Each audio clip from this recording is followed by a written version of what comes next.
Hi everyone, Aaron here for Zollotech, and we have a lot to talk about with upcoming Apple products in 2026, the iPhone Fold, iOS 26.3, and more. This is your Apple News Update for the week of December 22nd, 2025. Now last week I showed you how you could install iOS 18.7.3 if you were on iOS 18.7.2 on a device that still supports iOS 26. All you had to do is go into your settings and turn on the developer or public beta and you would still have the option to upgrade. Sadly though, Apple has actually removed this option now and you no longer have that update. So you'll see we're currently on the build here, but again if you go into software update and you'll see that you only have iOS 26 as an option. This is all that's going to show up on any iOS 26 supported device. So this is a bit unfortunate as it leaves those on iOS 18 versions vulnerable to security issues, even if they'd like to stay there, where they could update to iOS 18.7.3 in theory, patch all of those security updates, and then wait maybe for iOS 26.3 to come out when they feel it's more stable. But either way, there's no longer the option. The new M5 MacBook Pro made a change that makes swapping out the battery easier than ever compared to the previous model. In the new 14-inch MacBook Pro M5, all you need to do is remove the bottom cover and remove a flex cable and you can remove the battery on your own. The battery replacement is $209.25 from Apple, so it's fairly easy to do, although you won't need it for a few years at this point. Hypertension alerts are something I've mentioned from the Apple Watch as a new feature that actually I received myself and I've been working on ever since. You can see it here. I received it in October. I've actually brought that down quite a bit and realized the importance of it overall. It's now coming to Australia on supported Apple Watch models as the Australian Therapeutic Goods Administration has approved Apple's hypertension notifications. So hopefully that will show up very, very soon. In the weekend follow-up video, I mentioned how Apple is planning to show more ads within the App Store. Currently, there's ads here from developers, and I just wanted to clarify that. You'll see, for example, there's one from Best Buy with their app to get the latest savings, for example, and it seems like these will be more prevalent in the near future throughout the application itself, but only for apps and different apps that are related to different developers.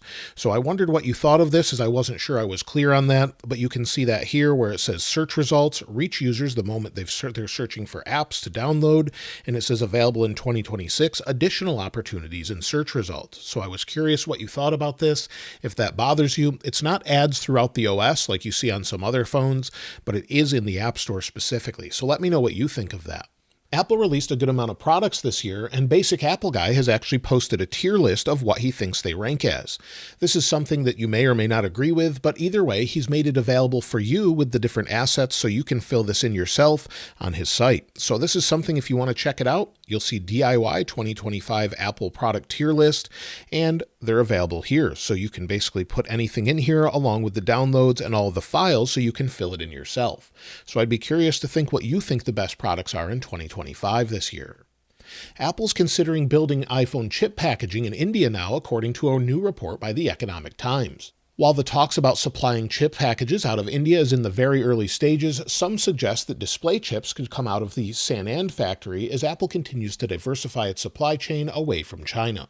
So this is something we're seeing more and more throughout the United States, throughout other countries as well, as Apple sort of ramps up different factories to produce these. So maybe we'll see things coming out of India even more in the near future.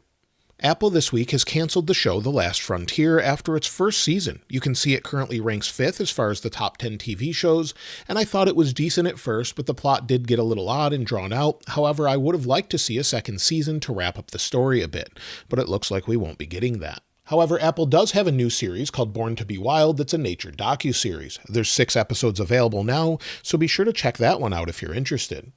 When it comes to apps this week, well, this doesn't necessarily relate to separate apps, but Apple did release a new open source AI model that can turn 2D images into 3D. You can see it here. It's called Sharp Monocular View Synthesis in less than a second. So they released this along with another one. Here, if I slide over, you'll see Unigen Enhanced Training and Test Time Strategies for Unified Multimodal Understanding and Generation. Basically, it released a model that can understand, edit, and generate images. So both of those are available now. I'll link them in the description below if you'd like to check out the PDF and the different overall resources that are available so you can try it out as well. TikTok's sale in the US to keep it from being banned in the United States is set to happen in January, according to Axios. TikTok will be sold to various investment groups, including Oracle, and some of it will still be retained by ByteDance, but it will be run and housed in the United States now. Also, Twitter or X is no longer allowing iPad apps to be installed on the Mac, so you can't use the iPad version on the Mac, and there's no longer a dedicated Mac app. However, you can still save the web page to your dock and launch it that way, and I actually find this works a little bit better anyway, so that's available if you want to do that, but there's no further updates for that Twitter app or X app on the Mac, so if you were using the iPad version, that's why there's no updates available. When it comes to weekly Apple deals, well, right before Christmas, the AirPods Pro 3 are down to $199, sold by Apple on Amazon. So that's available now, along with a 4-pack of AirTags, which is down to $65, or just under $65. Apple Watch Series 11 is $100 off, and the M4 MacBook Air starts at $749. So there's some great deals, some of them still ship in time, but I'll link those in the description below if you want to check them out. As far as releases this week, Apple released a new Safari Technology Preview version 234. If we go onto the download page, you can see the version here, and it's available for macOS Tahoe and macOS Sequoia now. So you can check out the latest technologies for Safari if you want to try it out. Apple stopped signing iOS 26.1 this past week. This means you can no longer downgrade to it, so if you were on 26.2 were having issues and wanted to downgrade, it's no longer available. Usually when this happens, within a couple weeks, we get the next version. So we could expect iOS 26.2.1 to fix some issues, and if we do see that, it probably won't be until the second week of January, maybe around the 5th or 6th. Last year, Apple released iOS 18.2.1 on January 6th, and we also expect iOS 26.3 Beta 2 around the same time as well. So if there are additional issues they need to fix, we can expect a similar release timeline. iOS 26.3 could release to the public sometime in January, and the next major update should be iOS 26.4 with new Apple Intelligence updates to Siri. The Siri 2.0 update is expected sometime around March, along with some new products.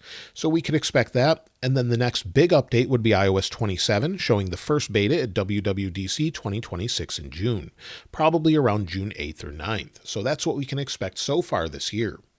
When it comes to the next iPhones, well, iOS 18 development is well underway.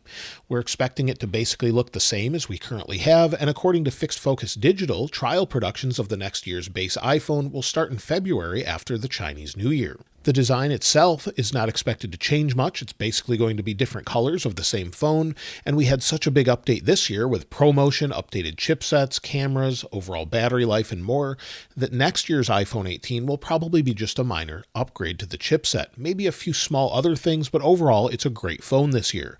So to have a similar form factor, have things mostly the same, I think is pretty much expected and a great move either way, and we can expect similar designs at least for this year and changing in 2027. Apple's special 20th anniversary iPhone is expected in less than 2 years from now, according to the publication The Information. The anniversary iPhone is still said to be an all-glass curved design that's seamless. So we had a major update with the iPhone X many years ago now, and this was one of the most beautiful iPhones ever. We expect a major change with the iPhone 20 or 20th anniversary iPhone, and having an all-glass iPhone would definitely be a challenge as far as breakability or scratchability, but I would welcome that as Apple's been trying to make an all-glass iPhone for many years, so I can't wait to see what they have there. The iPhone Fold is in the works and could be more of a book-style fold similar to the original Pixel Fold. That's something I would welcome as I really liked this form factor, where it was more of a book and then open to more of a tablet-style phone, so we could expect that with the iPhone Fold. The iPhone Fold could also be in short supply, according to Ming-Chi Kuo. The development is a bit behind, but still expected later next year. However, we do tend to hear that iPhones will be in short supply every year, so I expect there'll be enough at least for those that want them. It's said to be very similar to the iPhone Air, but maybe two of them together, and then it would open up. But again, more in that book-style form factor. Also, the price could likely be between $1,800 to $2,500 based on current folding phone prices and the cost of components. Of course, you never know what Apple will price it at until it's actually released, but I personally think $2,000 is probably what they're going to charge. Also today, there was a new leak about the Fold. They're still testing ultra-thin flexible glass to try and fully eliminate the crease, according to Digital Chat Station on Weibo. So the crease is something many people don't like. It does tend to disappear if you're using a folding phone, but it's been very prominent in early versions of folding phones. Apple has supposedly made a breakthrough with this, but the glass that they're working with now could possibly vary in thickness throughout, unlike just similar thin glass that we have here on maybe folding devices. When it comes to iMac, we haven't heard much about that other than that Apple's working on an iMac Pro again, but Apple is now working on new iMacs with a 24-inch OLED display. It would have 600 nits of brightness according to the elec. This goes along with the transition to OLED for all of Apple's displays in the future. However, the OLED iMac is not expected until 2027 at the earliest. Now, there's been rumors of a cheaper MacBook for some time, but based on a recent code leak I talked about last week, it seems more has been uncovered. At some point, it seems Apple was testing a MacBook using the A15 chipset. However, due to the A15's age, it seems unlikely they would release such an old chipset in a new product. However, the same leak also showed that they were working on it with an A18 Pro as the chipset. So that seems far more likely, but we could see the new MacBook in just a few months with a cheaper price, maybe even $600 or $700. Every few years, Apple redesigns the MacBook Pro, and it seems the next iteration could be as soon as 2026. Other than a new design that's thinner, the updated MacBook Pro is expected to use a tandem OLED display that's possibly a touchscreen as well. An updated M6 chipset is expected, and maybe even a cellular modem. So we could see all of this in the near future with an updated MacBook Pro, but I would expect that toward the end of 2026 if we do see it. Also, the next iPad mini is said to be getting an OLED display, as I've mentioned before. However, it seems the iPad mini could also benefit from the A20 Pro chipset. This is according to macOS kernel debug kits leaked to Mac Rumors and according to Codenames. So this is something we could see maybe in the near future, and I think many people would appreciate that. It would sort of put it on the level of a Pro iPad minus the M chipset. So I think that would be great, and many people would appreciate it. So that's everything as far as the latest Mac updates and what we expect in the future, along with updates as well. Of course, I'll link this wallpaper in the description like I normally do, and if you haven't subscribed already, please subscribe, and if you enjoyed the video, please give it a like. As always, thanks for watching. This is Aaron. I'll see you next time.